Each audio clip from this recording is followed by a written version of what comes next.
to my channel. If you're new here, my name is Danny and I post videos every Monday, Wednesday, and Friday is Faith Friday. I have 5 episodes. So welcome back to episode 2 of what I like to call Growing with God. So today's episode is going to be all about relationships. So this is like my favorite topic and I don't know why, I don't know what it is. So I have my little notebook here. So if I look and looking down, that's why I'm just reading the notes that I wrote.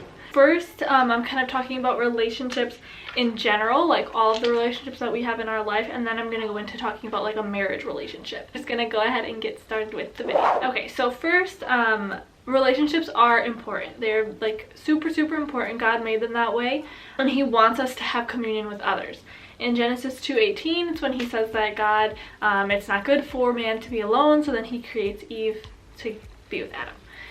So life as a whole is made up of relationships. Like, think about it. Like literally everywhere we go, everybody that we meet, like that's a relationship. Like whether it's an acquaintance, a friend, a family member, a co-worker, literally our lives revolve around relationships. So we have to invest in them, you know, we have to put work into them in order for them to flourish and be long-lasting and great relationship. We are all different, you know, we all have differences, and what we tend to do is we tend to look at our differences as right or wrong, and we let our differences come in between us.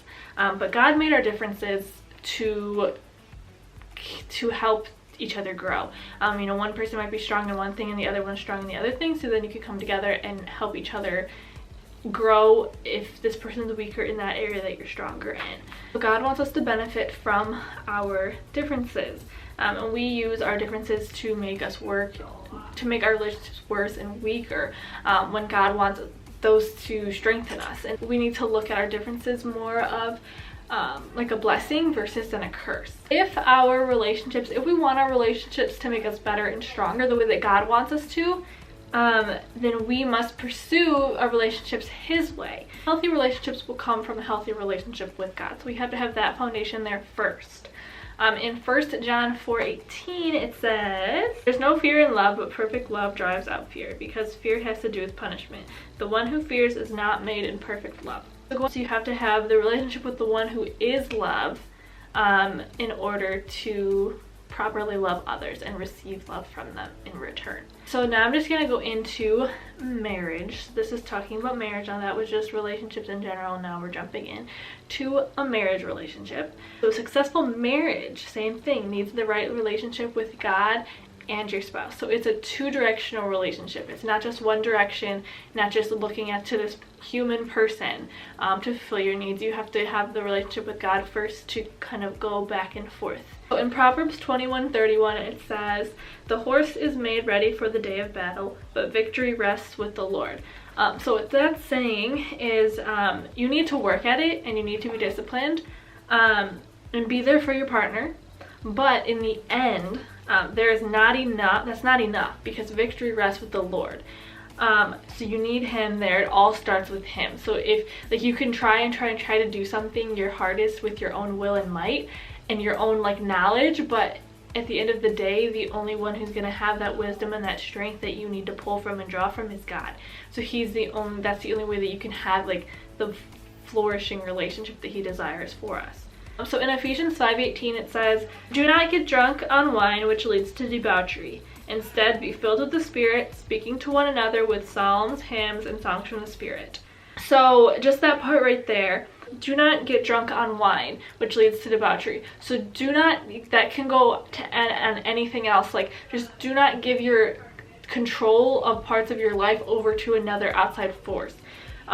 Instead, be filled with the Spirit and let the Spirit of God lead you and guide you. Don't let all these outside forces lead you and guide you. Don't let things creep into your life and your mind and your relationships to lead and guide you. So instead, be filled with the Spirit. So a lot of us are working hard at our relationships, but we end up being filled with all kinds of other things, all kinds of other things besides God. We're letting these other things in our lives control us.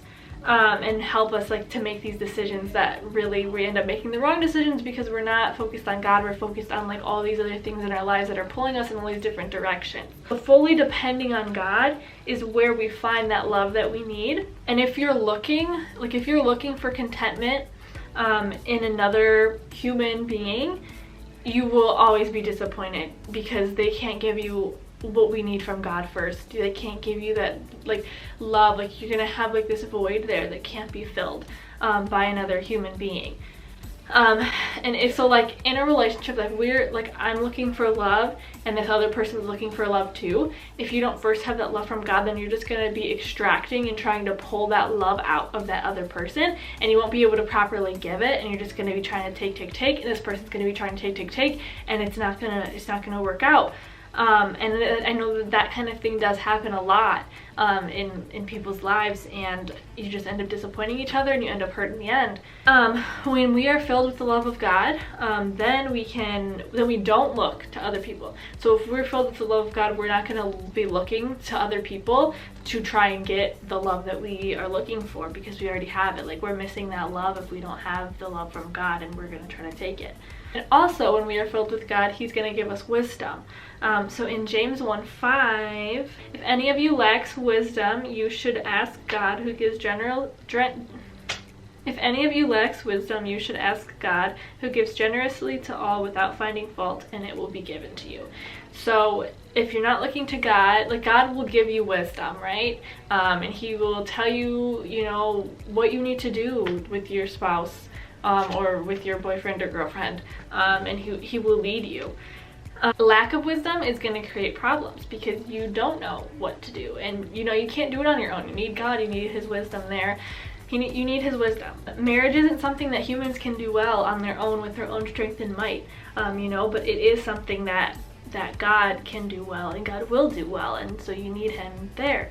When you are filled with all of the greatness that God has, then you won't, this is kind of what I just said too, but when you are filled with all of the greatness of God, you won't look to extract it from another person. But you will give it to them, and they will give it to you, and it'll be back and forth. You guys are just giving to each other. When you submit to one another, then that both sides are that means that you are committed to, it means that both sides care about how to help the other person become all that God created them to be.